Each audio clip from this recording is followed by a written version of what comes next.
Olá, amigos e amigas da Rádio Cristo para Todos. É um grande prazer estarmos juntos para meditarmos na Palavra de Deus. Eu sou o pastor Ailton José Miller, pastor da Igreja Evangélica Luterana do Brasil, e hoje moro na cidade de Medianeira. A nossa oração inicial, que a graça do Senhor Jesus Cristo, o amor de Deus o Pai e a comunhão do Espírito Santo estejam conosco ao meditarmos na Palavra de Deus. Gênesis capítulo 23. Eu vou fazer a leitura deste texto na tradução NTLH, nova tradução na linguagem de hoje. Mas antes de ler o texto de Gênesis 23, quero fazer aqui um pequeno comentário. Lembrar o seguinte, que neste capítulo está registrado, então, a morte de Sara e o seu sepultamento. E para sepultar o corpo de Sara, Abraão precisou comprar um terreno em Hebrom. E esse, portanto, foi o único terreno que Abraão possuiu em toda a terra de Canaã, a terra que Deus prometeu aos seus descendentes. Assim nós observamos também no capítulo 23, que à medida que a história de vida de Abraão está se encaminhando também para o fim, para a sua morte, porque logo em seguida, no capítulo 25, vai estar registrado também a morte de Abraão. Mas aqui, neste capítulo 23, ele registra então que Sara morreu quando ela tinha 127 anos. Ela morreu em Hebrom, lá na terra de Canaã. E o destaque também para este capítulo se dá no registro então de que Abraão comprou uma terra, uma cova para a sepultura da sua esposa, a Sara. E ao adquirir então esse lote, esse terreno, Abraão estava estabelecendo direitos futuros, tanto para ele quanto também para os seus descendentes, a sua família. Mas, é claro, liga aqui principalmente aquela promessa que Deus havia feito de que daria aos seus descendentes, a terra prometida, Canaã, pois Deus prometeu isso, conforme está registrado em Gênesis capítulo 12, versículo 7.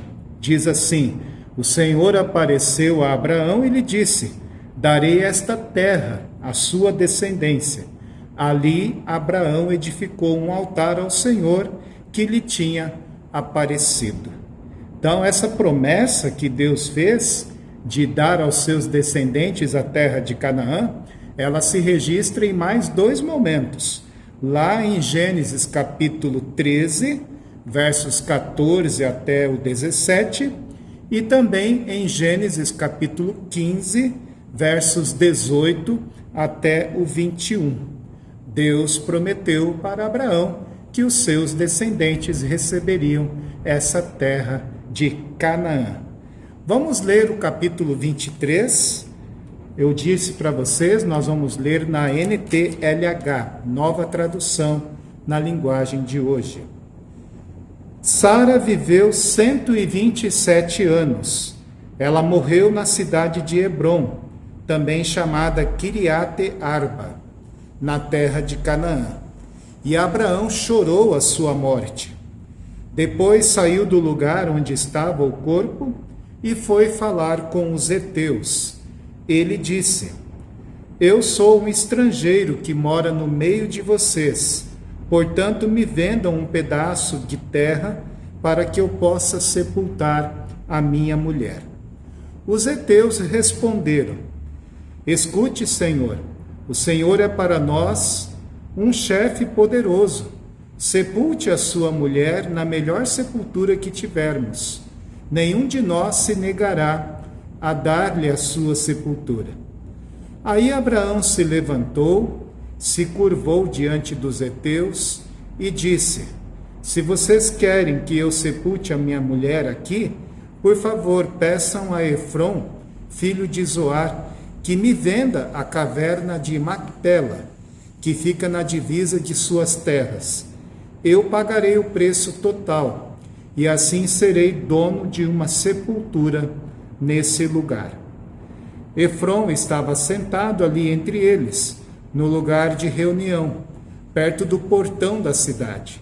Ele falou em voz alta, para que todos pudessem escutar.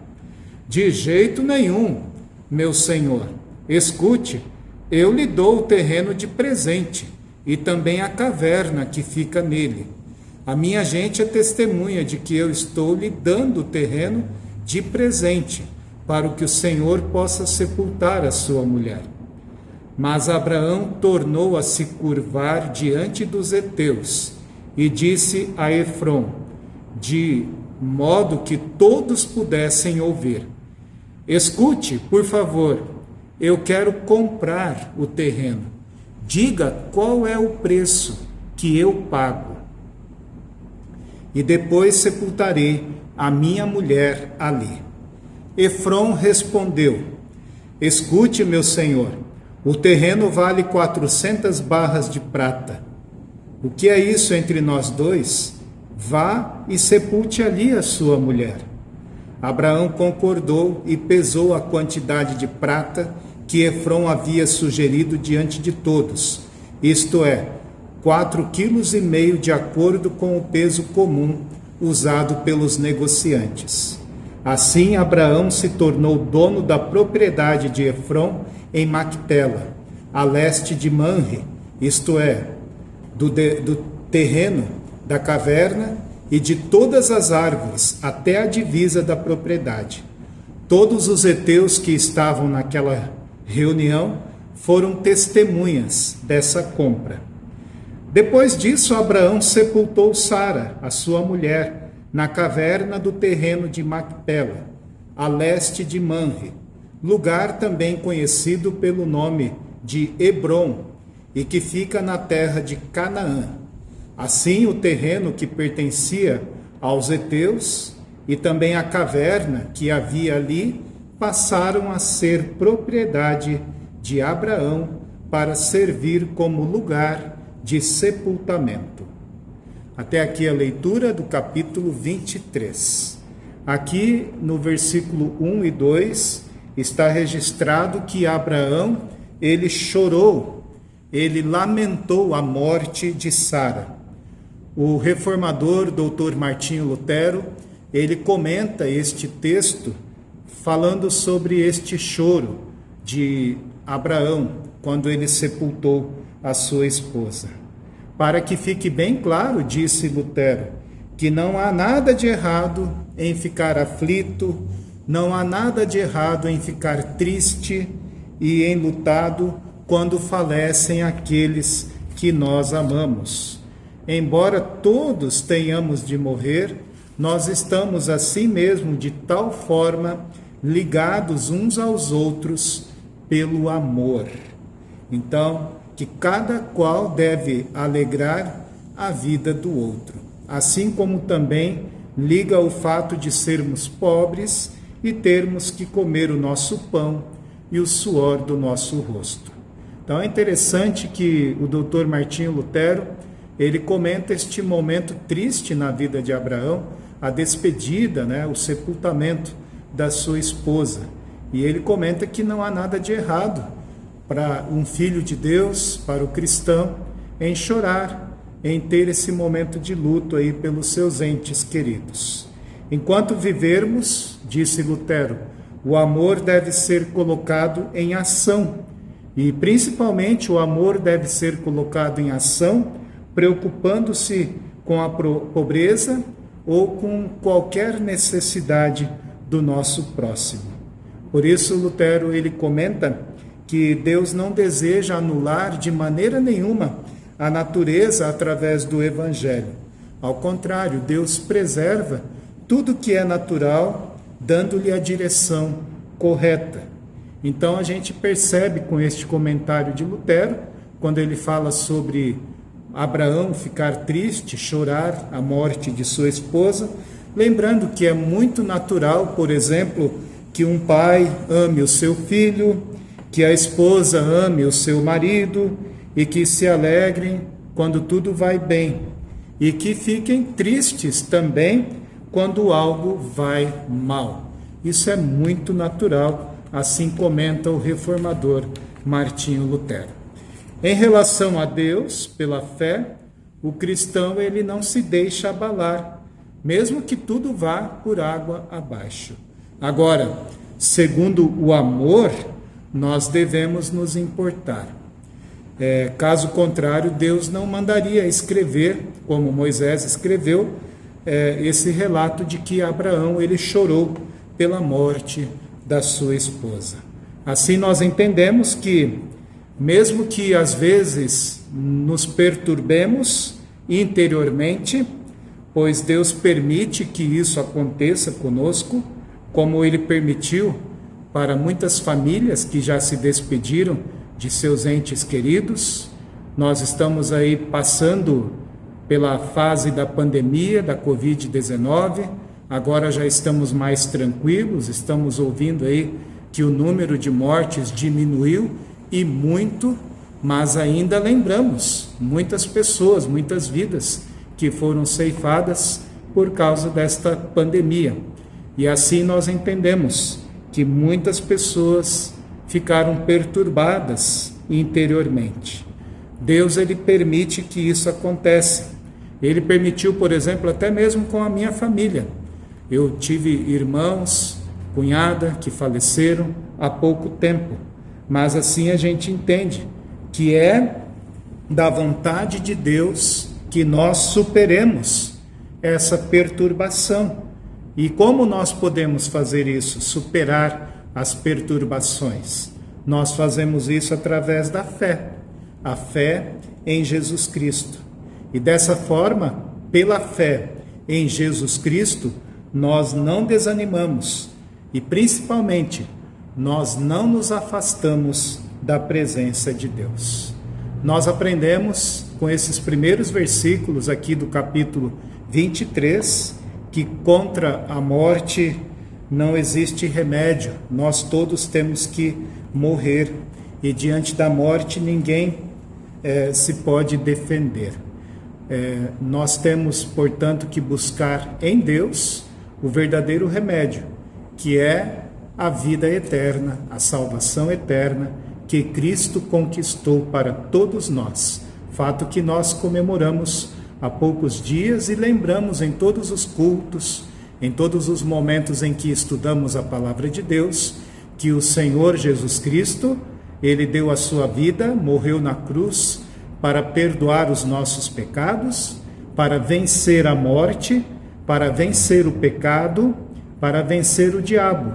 E Ele disse, está completado, está tudo pronto, Deus nos deu o perdão, nos deu a vida, a salvação eterna, através da obra do seu Filho, Jesus Cristo. Que bênção nós podermos meditar nesta certeza de que em Cristo nós temos a resposta para a vida, para a salvação eterna. Agora eu quero fazer um comentário sobre o restante do texto, quando fala também desta outra parte importante que está registrado sobre Abraão adquirir então uma propriedade, uma terra, um lote lá em Hebrom. Dos versículos 3 em diante, nós temos algumas informações que eu quero compartilhar com os irmãos. Os hititas são descendentes de Canaã, filho de Cã, que era filho de Noé. A indecência de Cã trouxe a maldição, então, sobre Canaã. E o povo hitita é descendente especialmente de Et, filho de Cã. Esse povo habitou na região que hoje corresponde ao centro da Turquia. Embora os anciãos hititas tenham tratado bem Abraão nesse momento da morte da sua esposa, quando ele habitava ali com eles, mais tarde os hititas eles se tornariam um dos 3 principais inimigos dos israelitas, quando estes retornaram para conquistar a terra prometida.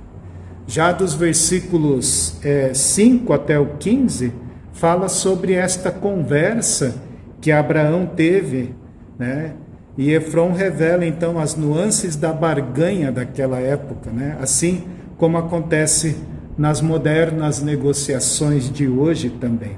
Houve vários níveis ali de comunicação. Lendo então as entrelinhas, nós entendemos, podemos notar que ele não estava interessado em emprestar as terras para Abraão. Ele queria mesmo era vender, mas nas entrelinhas, né, ele começou a dizer que poderia emprestar, até que chegou ao preço. E, de fato, os comentaristas bíblicos dizem que ele cobrou um valor muito caro por aquela terra. Mas Abraão, ele pagou porque ele sabia que ele precisava, daquele momento, adquirir aquela terra. Quanto ele queria, então, como pagamento, foi quando ele respondeu, Abraão perguntou e ele respondeu aquele valor tão alto. Mas a gente sabe que, conforme está registrado a partir do versículo 12, Abraão ele ganhou muito mais do que um negócio quando ele fez a compra dessas terras. Muito mais do que um pedaço de terra, muito mais do que uma sepultura. Porque naquele tempo as famílias eram sepultadas na sua terra natal. Mas embora a terra natal de Abraão estivesse na Mesopotâmia, ele comprou esse pequeno terreno em Canaã. Por quê? Porque foi a terra que Deus prometeu para os seus descendentes. Então, ao comprar essa sepultura, Abraão estava, na verdade, afirmando a promessa que Deus declarou para ele e para a sua família. Uma promessa, portanto, que não haveria volta. Canaã se tornaria a pátria de Abraão, finalmente. Então, Abraão também foi sepultado nessa caverna, assim como foram Isaque e Jacó, e mais tarde, né, claro, Isaque e Jacó, seu filho e seu neto, e as suas respectivas esposas, Rebeca e Lia. Assim, queridos ouvintes, nós temos aqui um momento importante na história da vida de Abraão e seus descendentes, quando então ele afirma esta promessa que Deus havia feito para ele de tomarem posse da terra de Canaã. E quero destacar aqui não somente esse destaque da aquisição da terra, mas também esse olhar que Martinho Lutero teve para os 2 primeiros versículos, que Abraão ele chorou a morte da sua esposa, e nós cristãos nós também choramos quando somos perturbados, mas nós precisamos sempre lembrar de não abandonar o nosso Deus, porque Deus ele está conosco, está sempre presente também nos momentos de tribulações. Muitas pessoas hoje passam por esses momentos de perturbações. Lembre-se, Deus ele não tenta ninguém. Deus ele prova a nossa fé com um intuito muito maior, que é fortalecer a nossa fé no Salvador Jesus Cristo. Entrega o teu caminho ao Senhor, confia nele e o mais ele fará. Amém. Para saber mais, entre em nosso site radiocpt.com.br e acompanhe nossa programação. Siga e curta nossos canais no youtube.com/radiocpt, facebook.com/radiodaielb e o nosso podcast no SoundCloud e Spotify. E compartilhe a mensagem de Cristo para todos.